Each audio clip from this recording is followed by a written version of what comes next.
Flux tiré et Kanban. Bonjour et bienvenue à ce nouvel épisode de l'aventure Lean Six Sigma.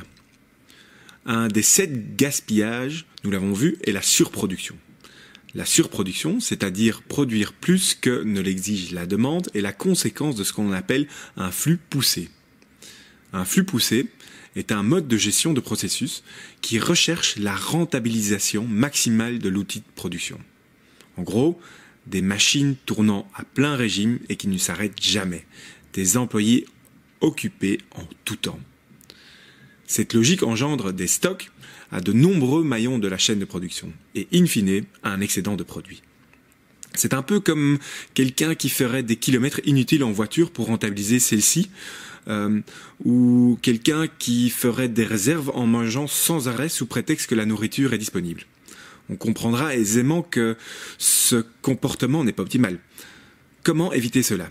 En réalisant un flux tiré, c'est-à-dire produire et donc approvisionner au prorata de la demande réelle, ni plus ni moins.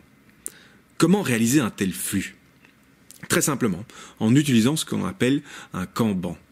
C'est un mot japonais qui veut dire signal. Signal de production ou de réapprovisionnement.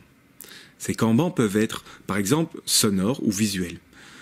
Nous sommes entourés de nombreux Kanban dans la vie de tous les jours. C'est la jauge d'essence qui s'allume quand nous devons faire le plein de carburant, notre portable ou notre ordinateur qui émet un son quand il est temps de les recharger, ou simplement la faim qui se fait ressentir quand il est temps de se nourrir. Une fois mis en place dans une organisation, ces systèmes très simples et visuels facilitent grandement la gestion des stocks en indiquant clairement quand il est temps de passer commande, comme sur cet exemple. Nous espérons que ce petit épisode vous met en appétit pour découvrir la suite de nos aventures Lean Six Sigma. Tiens, encore un Kanban en fait. Merci de votre attention et à très bientôt.